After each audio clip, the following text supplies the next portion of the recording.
Les météorologistes envisagent alors une autre hypothèse. Il pourrait s'agir d'un phénomène naturel, rare et dévastateur. C'est quelque chose de récent en météorologie. On appelle ça des bombes météo, qui sont entièrement naturelles. Une rafale descendante surgit et frappe le sol de plein fouet. Et l'onde de choc créée ressemble beaucoup à celle d'une bombe. Les rafales peuvent atteindre les 160 km/h et causer des dégâts considérables. Si nous avons bien là une bombe météo, ça pourrait être catastrophique. Celui qui a découvert ce phénomène, le docteur Ted Fujita, l'a comparé à l'explosion d'une bombe atomique, comme à Hiroshima ou Nagasaki. Quand cette impressionnante rafale de vent froid heurte le sol, la déflagration s'apparente à celle d'une bombe nucléaire. Et de la même manière, les dégâts environnementaux seraient tout simplement énormes, les mêmes que ceux d'une bombe nucléaire. Et les bombes météo sont certes destructrices au niveau du sol, mais peut-être encore plus pour les avions. Les bombes météo peuvent grandement affecter les courants aériens. Les pilotes doivent y faire très attention au moment d'atterrir. Mais en analysant de plus près les données météo, il se trouve que les conditions n'étaient pas réunies pour la formation d'une rafale descendante. À ce moment-là, il y avait bien un orage au nord-est de San Antonio, mais là où le phénomène s'est produit précisément, il n'y avait pas le moindre éclair. Et pour qu'une bombe météo survienne, il faut impérativement un gros orage. Et si cette masse circulaire n'est pas une bombe météo, alors je suis curieux de savoir ce que ça pourrait bien être. Pour certains experts, il s'agit peut-être d'un événement beaucoup moins dangereux. Il est possible que le radar ait simplement détecté les rayons du soleil reflétés quelque part. Les rayons du soleil peuvent produire des signatures radar qu'on appelle pics solaires.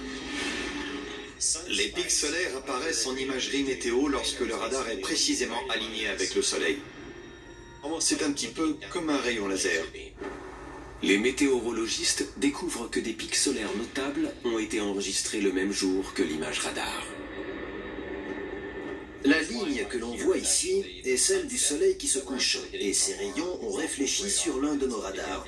Il a accumulé l'énergie projetée par les rayons pendant le crépuscule.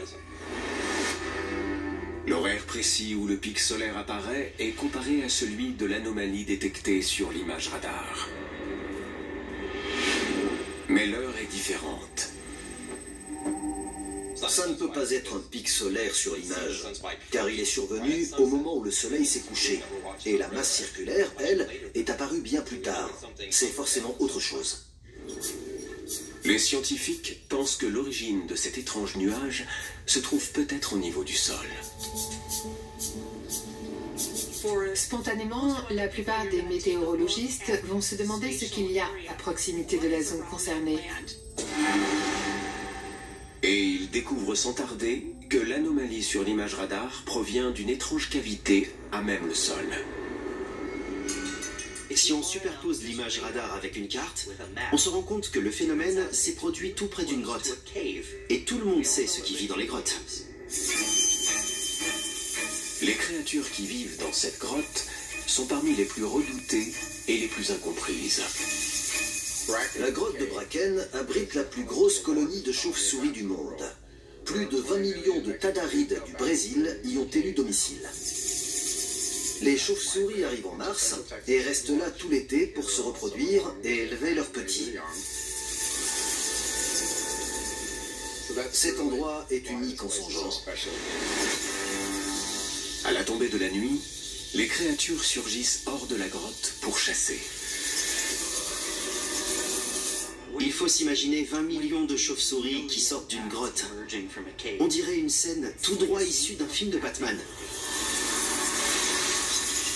C'est comme si l'on avait en face de nous un vortex, ou plutôt une tornade de chauves-souris qui surgit de la grotte en un instant et qui s'étend sur plusieurs kilomètres de haut. L'anomalie détectée par le radar est en fait une merveille de la nature. Le radar météo a détecté les chauves-souris. Ce n'est pas un nuage de pluie, mais un nuage de chauves-souris.